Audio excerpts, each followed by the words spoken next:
What? Contempt is similar to disgust. Both completely reject the person and are not worthy of any consideration, let alone respect.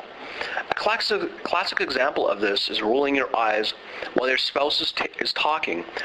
Another example is ignoring or being completely dismissive of your spouse's complaints or requests for validation.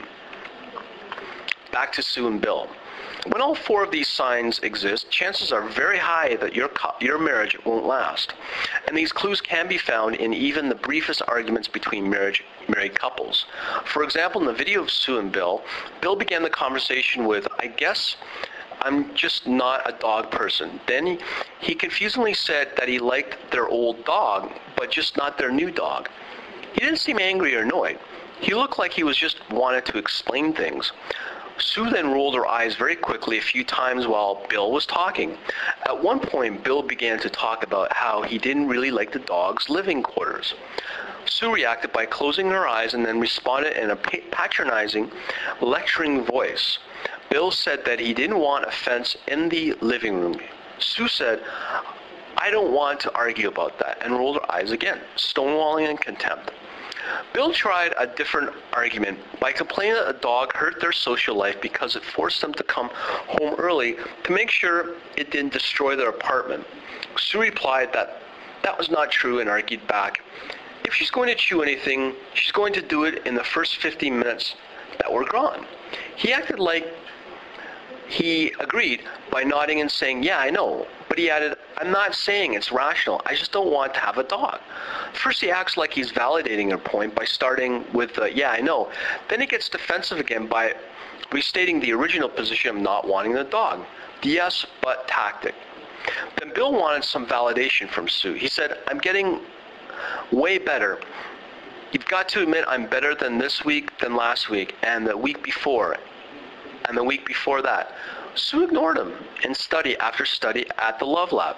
Married couples that nodded and said, "Yeah, you're right," or "uh-huh," or "yeah," in response to their spouse's request for validation during arguments who stay together. While those who didn't divorce, it's a sign of support.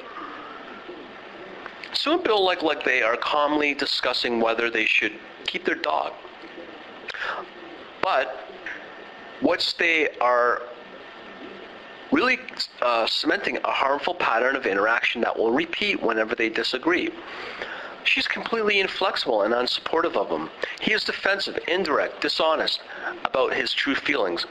They look like happy newlyweds, but the Love Lab doubled that they'd last 7 years. Here's some counseling tips. If your partner wants validation, give it without using the yes, but tactic.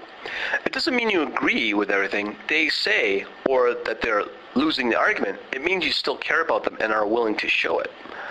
Second, if you agree with a point they make, say so and stop there. Don't add a but statement. That only negates all the benefits of the agreement and then some. Third, don't cross your arms, turn away, or walk away in the middle of a discussion. These are all examples of stonewalling. If you need a timeout, communicate this need and agree to continue at a specific time. That is good for both of you. Fourth, when expressing your needs of concern, to be direct, specific, and polite. Don't criticize the other person and ask for what you want or need. Then, really listen to what the other person wants or needs. Be willing to compromise. Fifth, don't roll your eyes, make discouraging noises, or throw your hands up in the air. Express your frustration before you get exasperated, again using direct, specific, and polite words. Say something like, "I feel ignored when you interrupt me. Please let me finish my point." It's harder but worth the effort as long as your partner is honestly trying to communicate too. In conclusion, we can all improve our communication skills, especially when it comes to arguments. We can't all avoid all arguments, and we shouldn't try. Relationships grow the most from conflict and healthy conflict resolution. Be honest but respectful about expressing your annoyances, frustrations, needs, and wants. Give validation frequently and sincerely. Give your eyes on the prize of real conflict resolution, which always involves compromise on both sides, so you can get back to the business of living a harmonious life. Then all of this gets a lot easier.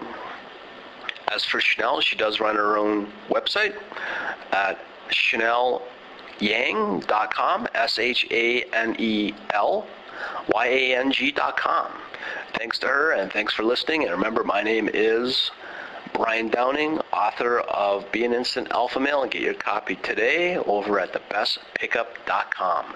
And hopefully I'll have a new podcast for you later on in the week, either Thursday or Friday next week. Talk to you later.